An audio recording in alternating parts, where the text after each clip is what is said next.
14 years, $4 billion raised, and Grab just posted its first ever full-year net profit.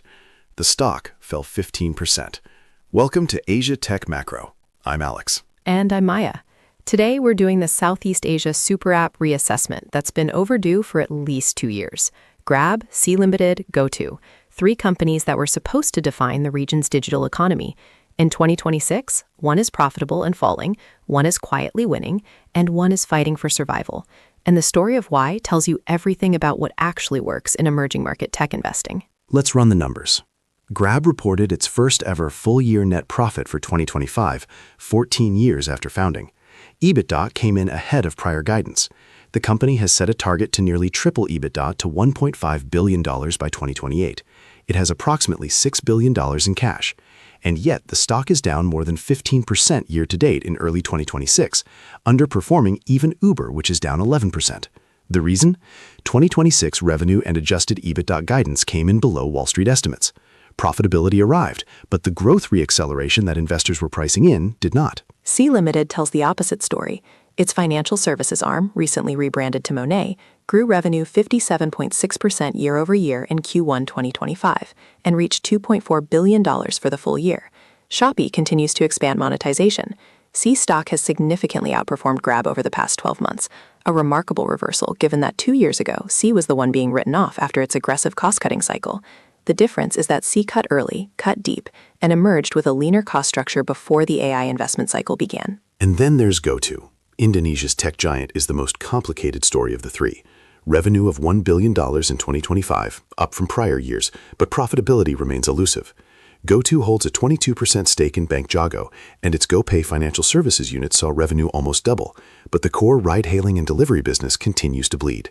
And hovering over everything is the $7 billion Grab acquisition rumor. The Diplomat reported in February 2026 that Indonesian state-owned investment fund Danantara has signaled it might support a Grab-GoTo deal as long as it retains ownership in the combined entity.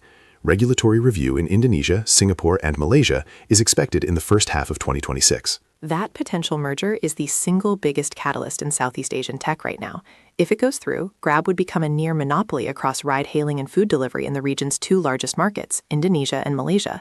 If regulators block it, GoTo faces a difficult standalone path with a cash burn problem and Grab as a well-funded competitor.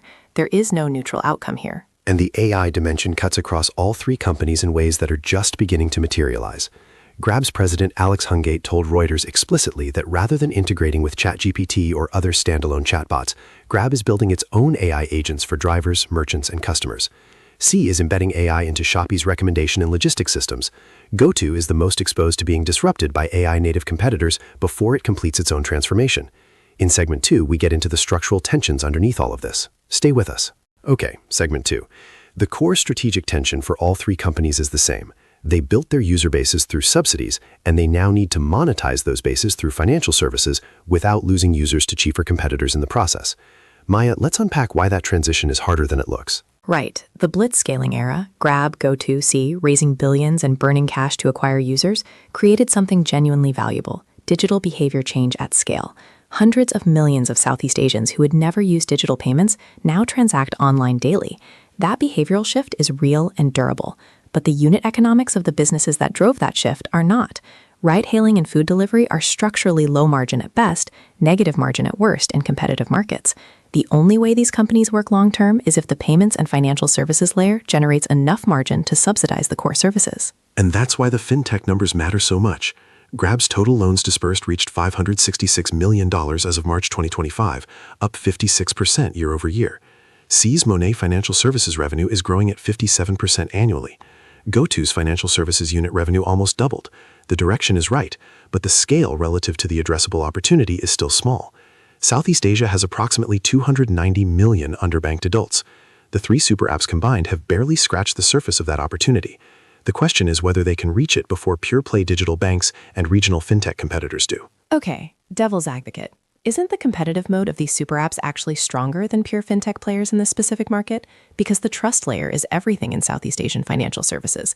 A user who has been using GrabPay for 3 years to pay for rides and food is far more likely to take a Grab loan than to open an account with a brand new digital bank they've never heard of. The behavioral data plus the trust relationship is a moat that's very hard to build from scratch. That's the strongest bull case, and I agree with it directionally. But here's the friction.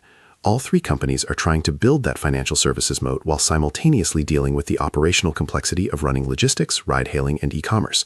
Sea is the only one that has shown it can manage that complexity at scale with improving margins. Grab is making the transition, but the 2026 guidance miss suggests it's harder than the roadmap implied. GoTo hasn't yet demonstrated it can do both. Which brings us to segment 3, the ripple effect. Because the Grab-GoTo merger, if it happens, doesn't just affect the two companies. It reshapes the entire Southeast Asian tech ecosystem for investors, for founders, and for the next generation of startups coming out of these platforms. The consolidation signal matters enormously. If Grab acquires GoTo, it's an acknowledgement that the super app war in Southeast Asia is over and the winner has been decided. That's actually healthy for the ecosystem in the long run. It means the remaining capital stops going into competitive subsidies and starts going into building genuine financial services infrastructure. But the short-term impact on the startup ecosystem is more complex. A January 2026 report from the Financial Revolutionist noted that a new generation of founders from Grab, Sea, and Gojek are building their own companies, bringing institutional playbooks into vertical AI, logistics software, and B2B infrastructure.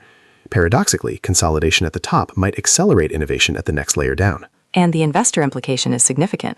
JP Morgan's Ranjan Sharma, who oversees Southeast Asian tech equity research, has noted that investors deeply value companies that can grow their addressable market profitably. The era of rewarding user growth at any cost is definitively over. The next wave of Southeast Asian tech investment will look much more like traditional growth equity, demanding a credible path to free cash flow, not just GMV milestones. That changes which companies get funded, which go public, and which get acquired. In Part 3, I want to challenge whether Grab's AI-first pivot is actually a competitive strategy or a distraction from its real problem. Don't go anywhere. All right, contrarian corner. And my view today is this. Grab's AI pivot is being positioned as the company's next growth engine. I think it's a category error, and the market's 15% sell-off after the first ever profitable quarter is actually telling you something important that Grab's management isn't acknowledging. Okay, that's pointed. Walk me through it. Here's the argument.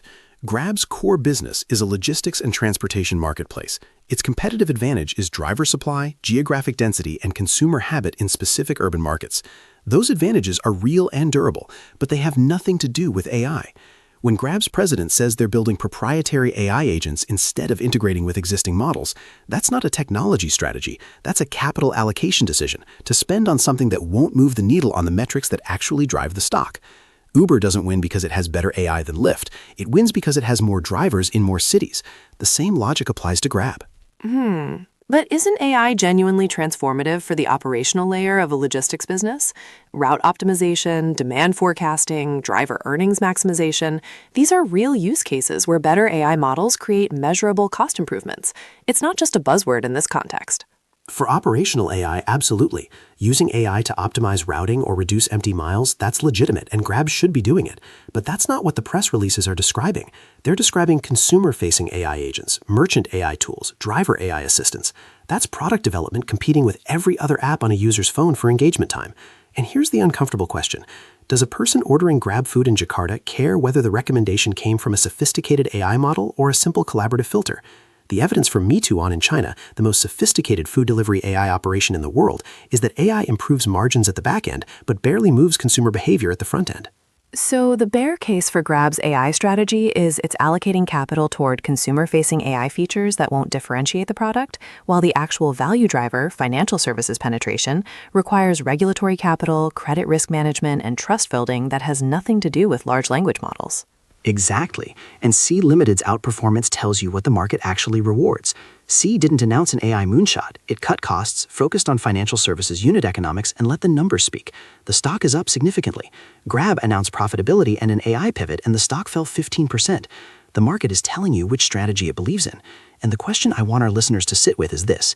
In emerging market consumer tech, is AI a genuine competitive differentiator, or is it a narrative that management teams use to justify continued investment spending when investors are demanding capital returns? Because those two interpretations lead to completely different conclusions about whether you buy Grab at current levels, wait for Sea's next catalyst, or avoid the entire category until the Grab-GoTo merger resolution removes the binary overhang. Part 4 has our answer. Stay with us. All right, action items. 3 concrete things to do with everything we discussed today. Number 1, use the Grab-GoTo merger resolution as your primary entry trigger for Southeast Asian tech exposure. This is the binary event that determines the entire competitive landscape. If the merger is approved by Indonesian, Singaporean, and Malaysian regulators in the first half of 2026, Grab becomes the dominant super app across the region's most important markets, and the competitive subsidy war ends. That's a structural margin improvement catalyst that the current stock price does not fully reflect. If regulators block it, GoTo needs a new strategic plan, and Grab continues to compete on two fronts. Do not size a meaningful position in either name before this resolution. The optionality is too wide. Number 2. Treat Sea Limited as the benchmark for what Southeast Asian tech can look like when the business model actually works. Sea cut early, focused on financial services margin, and let Shopee's monetization compound quietly. Its current valuation, trading at approximately 2.8 times forward revenue versus Grab at 3.4 times, reflects the market's acknowledgement that Sea's path to sustained free cash flow is more visible. For investors who want Southeast Asian tech exposure without the binary merger risk, Sea is the cleaner expression of the long-term digital financial services thesis. Number 3, watch the second-generation founder ecosystem emerging from these super apps. A January 2026 report from the Financial Revolutionist identified a new wave of Southeast Asian startups being built by ex-Grab, ex-Gojek, and ex-Sea employees. Vertical AI for logistics, B2B software for SME merchants, and embedded insurance infrastructure. These companies are pre-revenue or early revenue, but they are being built by people who understand the regional market at an operational level that most Silicon Valley investors don't. The venture funding flowing into this cohort in 2026 is an early signal of where the next Southeast Asian tech cycle begins. Follow the talent exodus from the super apps as a leading indicator. The takeaway for today. Southeast Asia's super app era is not over, but it has matured into something that looks more like conventional financial services investing than tech growth investing. The companies that understood that earliest, Sea most clearly, are being rewarded. The ones still trying to grow their way to profitability through new product categories are being penalized. The AI narrative is real in the operational layer and irrelevant at the consumer layer. And the Grab-GoTo merger is the single most important catalyst in the region this year, with implications that extend far beyond the two companies involved. And the meta lesson, in emerging market tech, distribution is the moat. Not the app, not the AI, not the brand. The ability to reach a customer in Saraiba or Chiang Mai or Cebu with a financial product they actually need, that's what compounds. Everything else is overhead. Next time on Asia Tech Macro, we're going back to the macro layer and looking at what Trump's tariff escalation in early 2026 means specifically for Asian tech supply chains, the 25% tariff on electronics imports, the exemptions that didn't happen, and which Asian economies are net winners and net losers from the new trade architecture. That's next. That one has enormous implications for everything we've covered this season. Cannot wait. Stay data-driven. Bye.